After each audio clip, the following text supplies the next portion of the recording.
It started the day Anna moved into Maple Drive. The air was heavy with the scent of cut grass and rain-soaked pavement. That strange stillness that follows a storm, the kind of quiet that feels like it's listening. The house itself was unremarkable. Modest two-story home with pale blue shutters and a small front yard half swallowed by ivy. She'd chosen it for its simplicity, for the promise of peace. After years of chaos, she wanted a place where nothing happened. But peace, she would learn, was just another illusion. From the very first morning, the neighborhood felt too perfect. The lawns were trimmed to identical lengths. The mailboxes gleamed. Children's bikes rested at identical angles on identical driveways. It was beautiful in the way a photograph is still, curated, distant. The first person to welcome her was Evelyn. She appeared at Anna's doorstep before the last moving box was unpacked, balancing a plate of cookies in one hand and curiosity in the other. Evelyn was in her early 50s, elegant but effortless, the kind of woman who made domestic life look like an art form. Her eyes were warm when she smiled, but there was something beneath them. Something sharp, observant, like a camera that never stopped recording. Anna liked her immediately, or wanted to. They talked about the neighborhood, how quiet it was, how friendly everyone pretended to be. Evelyn knew everyone's schedule, who left for work at what hour, which families were struggling, which marriages were crumbling behind closed curtains. At first, it was harmless gossip, but the way she spoke soft, certain, with the confidence of someone who knew left Anna uneasy. Days turned into weeks. Evelyn became a fixture in Anna's new life, bringing over wine in the evenings, sharing stories that felt too intimate to be told so easily. She remembered birthdays that Anna hadn't mentioned, details Anna hadn't shared. Once, she referred to Anna's late husband by name. Anna froze. She hadn't told her that. Evelyn laughed it off, said it must have come up when they first met. But Anna knew it hadn't. The next day, she caught Evelyn standing on her front lawn, staring at the house with that same polite smile, as if admiring something she'd built herself. There was a stillness to her, then an ownership, quiet and unsettling. The neighbors said Evelyn had lived on Maple Drive for more than 20 years. She'd seen families come and go, watched children grow up and move away, but she'd never left. Never even changed the curtains in her front window. She was the kind of person who belonged to a place and made sure everyone else did too. Anna started to notice things. The feeling of being watched through half-closed blinds. At first, she thought they were just misdelivered mail plain envelopes with no return address. Side each one, a single sentence written in neat cursive. Shouldn't trust your neighbors. They talk about you when you leave. Not everyone is who they seem. Handwriting was feminine, precise, familiar. Anna tried to ignore them. Showed her through the living room window, sitting alone at her table, drinking tea. The photo had been taken from across the street. Her heart stopped. She looked out the window across the street. Evelyn's curtains swayed slightly in the morning breeze. The next day, Evelyn appeared again with coffee this time, not cookies. She smiled the same polite smile, her tone as calm as ever. "I thought you might like some company," she said, and invited her in, against her better judgment. They talked as they always did, the weather, the garden, the quiet life. But Anna couldn't stop thinking about the letters, photo. The way Evelyn's eyes flicked toward the hallway, like she already knew what the inside of the house looked like. When Evelyn left, Anna checked the front table. The mail she'd left there that morning was gone. It was the first moment she admitted to herself what she already knew. Evelyn didn't just live across the street. She lived inside every corner of her life, and she wasn't done yet. For days, Anna tried to convince herself she was imagining it. The letters, the footprints, the faint echo of footsteps at night. She told herself it was stress that moving, grieving, and starting over had twisted her sense of reality. But deep down, she knew something was wrong. The feeling of being watched became constant. It wasn't just in her house anymore. It followed her to the grocery store, to the park, even during her morning runs. She could feel eyes tracking her movements, calm, patient, unseen. Every time she turned around, there was nothing. Just the soft rustle of leaves and the steady hum of suburban stillness.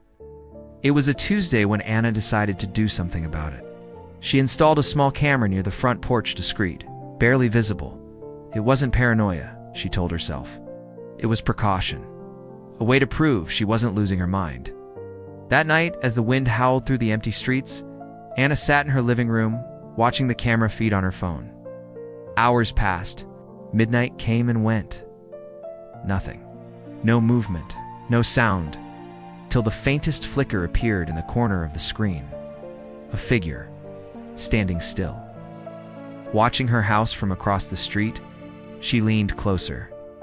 It was blurry, distorted by the rain, but she could make out the outlined short hair, a long coat, and that unmistakable stillness.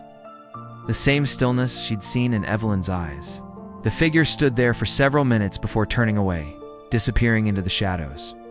The next morning, Evelyn appeared at her door again. She looked rested, almost radiant, holding a vase of flowers.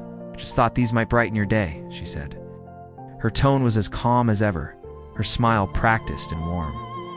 Anna thanked her, her voice barely steady. She didn't ask about the night before. She didn't need to. That night, Anna replayed the footage over and over. The timestamp matched perfectly with the moment she'd seen Evelyn's porch light flicker on. A coincidence, maybe. But the next day, another letter appeared. This time, it wasn't in her mailbox. It was slipped under her bedroom door. She found it early in the morning, pale, paper resting like a ghost on the hardwood floor. The handwriting was the same as before, but this time, it said something new. "She's not who she says she is." Anna's stomach tightened. There was no signature, just that neat, deliberate handwriting. Anna began watching Evelyn more closely. From her window, she saw the older woman moving about her home with robotic precision. Curtains drawn at the same time each night. Lights turned off in the same order. A rhythm so exact it almost seemed rehearsed. One afternoon, Anna saw Evelyn talking to the mailman, not casually, but intensely. He looked nervous, nodding as she spoke, before handing her something from his bag. A small stack of letters. When Evelyn noticed Anna watching, she smiled and waved as if nothing were strange at all. By evening, Anna's anxiety had turned into resolve.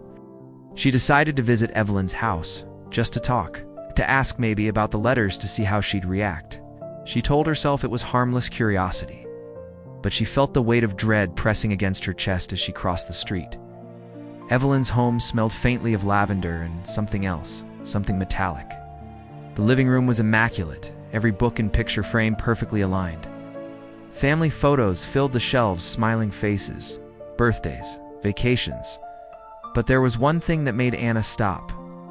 In the corner, half hidden beneath a plant, was a photograph of her. Her standing in front of her new house, taken weeks ago. Before she even met Evelyn. Evelyn noticed her looking. "Oh, that one," she said quickly, walking over.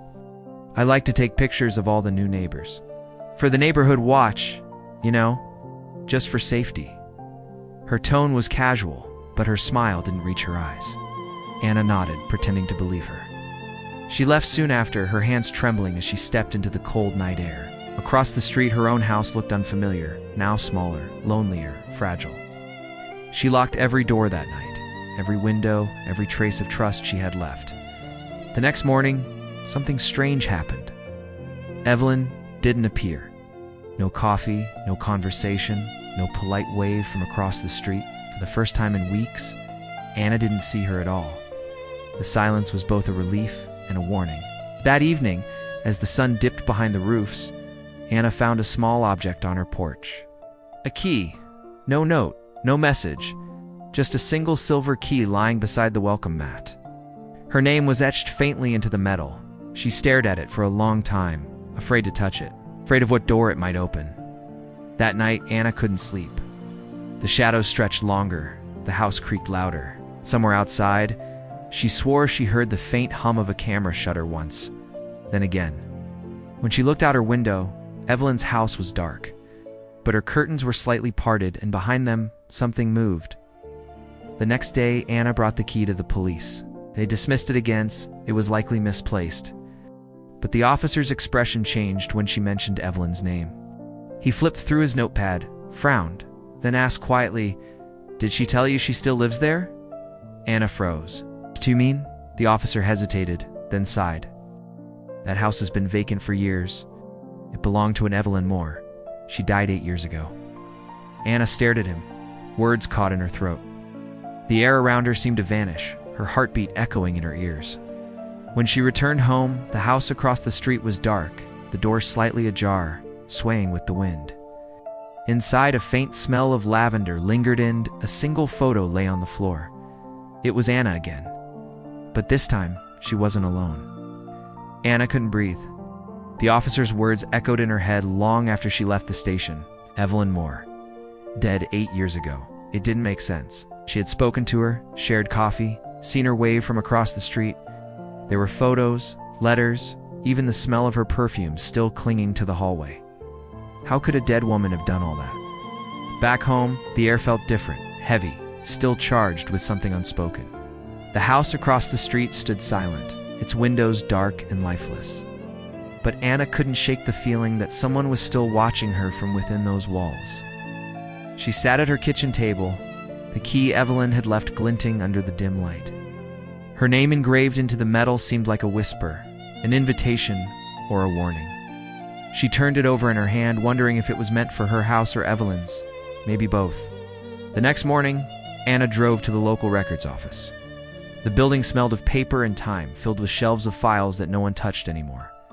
The clerk, a quiet man in glasses, helped her search for the Moore property records. It didn't take long. The name was right there, Evelyn Margaret Moore. Date of death, March 3rd, 8 years ago, accidental fall. Case closed. Anna read the details twice, her eyes scanning the faded ink. Evelyn had lived alone, no known relatives, no next of kin. The house had been listed for sale multiple times, but never sold. Yet somehow someone had been living there, someone who looked exactly like her. Before leaving, Anna asked about the neighbors who'd lived nearby at the time. The clerk hesitated, then pointed toward a small box of microfilm archives. "You might find something in the local papers," he said. Back then, that street had stories. That night, she sat at her dining table, surrounded by printouts and old photos. One article caught her eye, a neighborhood tragedy dated 8 years ago. Local woman dies in fall. Suspicion of foul play unfounded. The photo showed Evelyn Moore smiling in front of her house. But behind her, barely visible, was another figure, a younger woman, standing on the porch, watching. Anna looked closer. The woman's face was familiar, uncomfortably familiar. It was her own. The photo was grainy, old, but the resemblance was undeniable. She dropped the paper, her pulse racing. That couldn't be possible. She hadn't even lived there back then. So who was the woman in the picture? A relative? Someone who looked like her? Or something else entirely?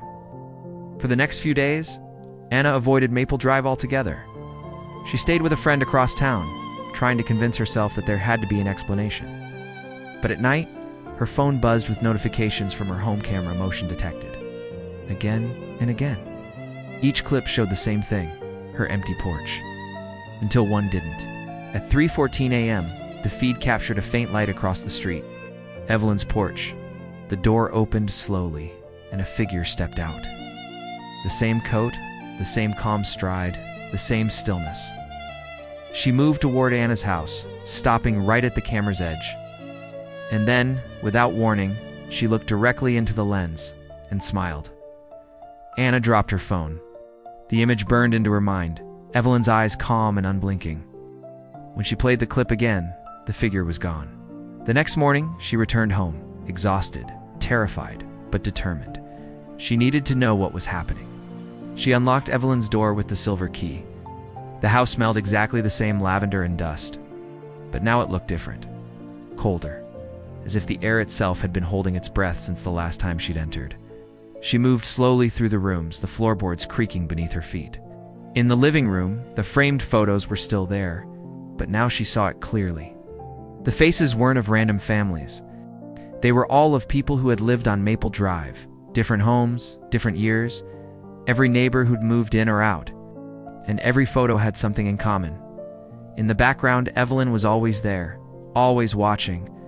Sometimes reflected in a window, sometimes half hidden behind a curtain, but always present.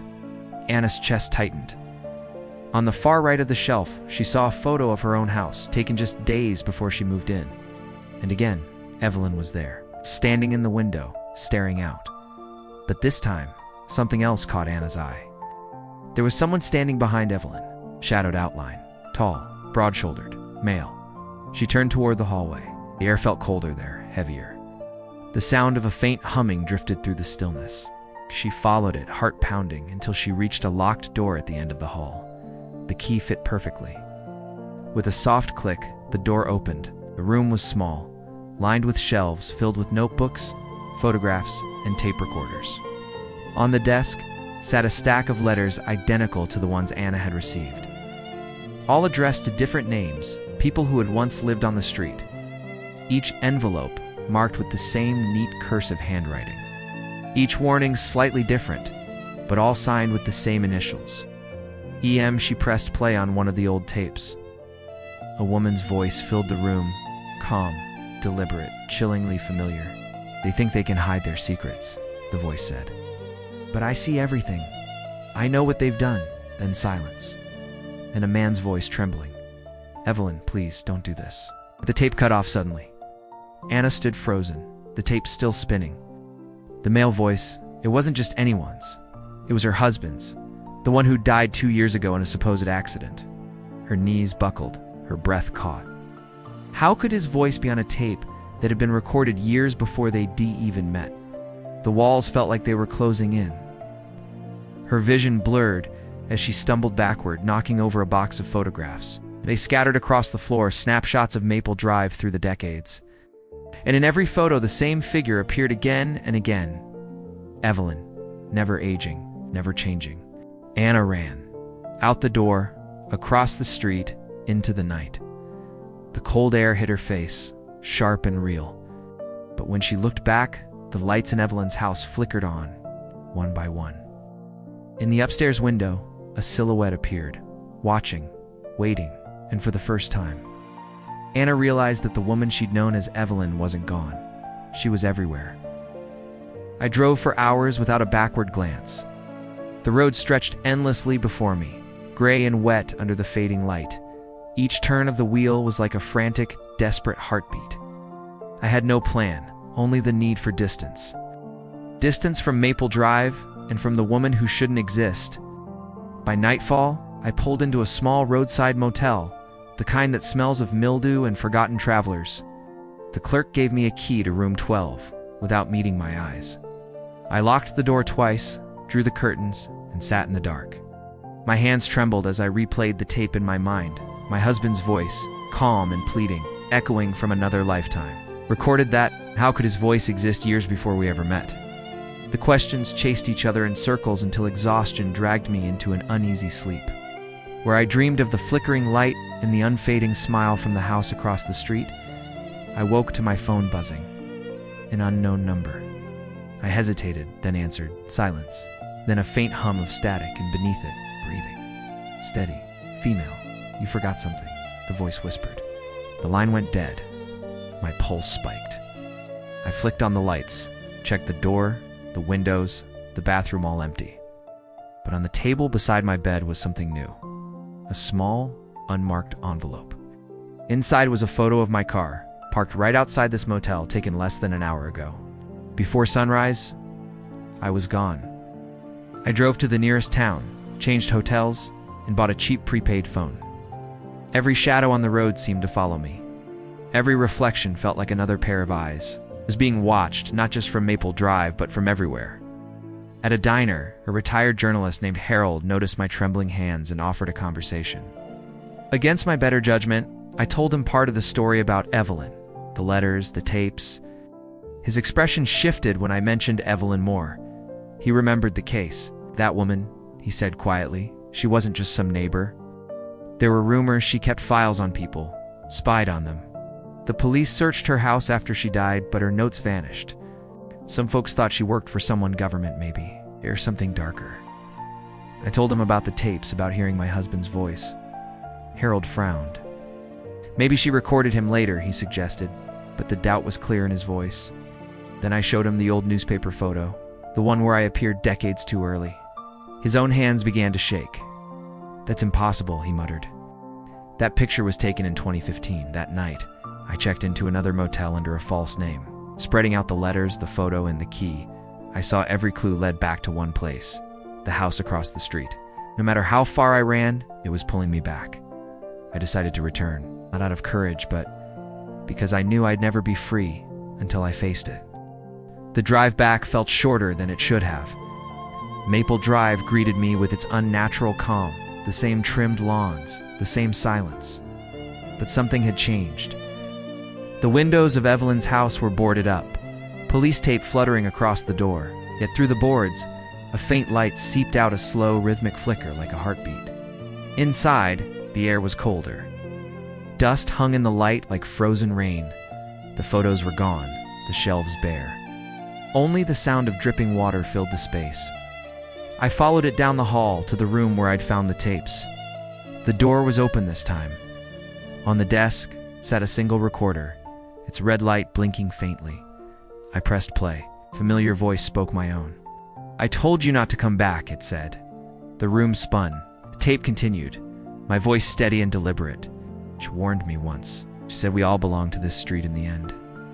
Panic flooded my chest. Backed away, tripping over a box on the floor. Inside were hundreds of photos of every family that had ever lived on Maple Drive. Each face marked with red ink circles, arrows, neat handwriting. And in the most recent pile, my own photo, taken from my kitchen window the night before I left. Beneath it, words that froze my blood. "She knows now." I turned toward a creak of wood. Figure stood at the end of the hall, illuminated by the faint light. Evelyn, or someone wearing her face. She just watched. Then, softly she spoke. "You shouldn't have come back." The lights flickered, and for a heartbeat, she was gone. I stumbled backward, running out the door into the cold night air. Behind me, the house groaned as if it were alive. I didn't stop running until I reached my car. When I looked back, the house across the street was burning. Flames licked the windows, turning the air orange and wild. But through the chaos, I saw a figure standing in the doorway, calm, unmoving, untouched by the fire. I drove away, not daring to stop. In the rearview mirror, Maple Drive disappeared into smoke and darkness. For the first time, I felt a sliver of relief, but it didn't last. Hours later, I stopped for gas and saw a bulletin board. A newspaper clipping was pinned to the top. "House fire on Maple Drive. One fatality confirmed." The photo showed the ruins of Evelyn's home, and among the debris, something glinted. A small silver key. I stared at the clipping, my own reflection faint in the glass case beside it. But my reflection wasn't alone. Behind me, in the faint shimmer of the glass, stood another figure, pale, still smiling, watching. Anna couldn't drive anymore. Her hands were shaking so violently that the steering wheel slipped under her grip. She pulled over by the side of an empty highway, the engine ticking softly as it cooled. The night was silent except for the wind whispering through the trees. She leaned her head on the wheel and tried to breathe, but Evelyn's voice wouldn't leave her mind. It wasn't just fear anymore, it was familiarity. As if she had known that voice long before Maple Drive, long before her husband. The thought chilled her. What if this wasn't about Evelyn at all? What if it was about her? The next morning, she found herself driving not toward home, but toward the town's public records office. The building was old, its walls lined with dust-covered files and fading maps. She spent hours digging through property records, death certificates, anything that mentioned Evelyn Moore or Maple Drive. What she found made her hands go cold. Evelyn Moore had died twice. Once in 1989, a car accident, and again, 23 years later, of heart failure. Same name, same address, same date of birth. It's both listed under Maple Drive. The clerk couldn't explain it. "Probably a system error," he said, shrugging. But Anna knew better. She requested the earliest record. When the clerk returned, he handed her a brittle yellow document. Evelyn's signature was there, elegant and sharp. Below it, a witness's name, Anna Whitfield, her own name. As Written in the same handwriting she had used her entire life. Her knees weakened. She sank onto a bench, the world spinning. Somehow, she had been there before, a life she didn't remember, a connection she couldn't explain. And if she had been Evelyn's witness once, what else had she forgotten? Desperate for answers, she drove back to Maple Drive one last time. The street was sealed off with caution tape and fire trucks, but the officers were gone. She parked behind the line, slipped through the trees, and approached the remains of Evelyn's house. It was little more than a blackened shell now, but beneath the ashes, the basement door still stood, untouched, waiting. The lock turned easily. Inside, the basement was colder than before, the air thick with smoke and damp earth. She descended the steps, each one groaning under her feet. The light from her phone danced across the walls, revealing dozens of photographs since touched by the fire. Every single resident of Maple Drive, from decades past, arranged in perfect rows. At the center of the wall was a large board labeled Observation. Each photo had a note, occupation, arrival date, a chilling final entry: departure refused. And next to each name, a set of initials. Her initials, AW, appeared next to the last three families who'd moved away. Anna's breath caught. It wasn't Evelyn who had been watching them. It was her. Somehow she had been part of it, maybe even the one continuing the pattern. The thought clawed at her chest, threatening to rip her apart. Then she saw it. A small metal cabinet in the corner. Locked with a silver key identical to the one she'd found weeks ago. The key fit perfectly. Inside were dozens of labeled tapes. Subject 1, Evelyn. Subject 2, the Moores. Subject 3, Anna. She pulled the last one out and slid it into a dusty recorder sitting nearby. Static filled the room, followed by a faint, familiar voice, her own calm, clinical, detached. Observation complete, it said. Transfer successful. Cycle reset initiated. Anna stumbled backward. Static grew louder, drowning out her heartbeat. Then another voice emerged. Devlin's. You see now, it whispered. You were never running from me.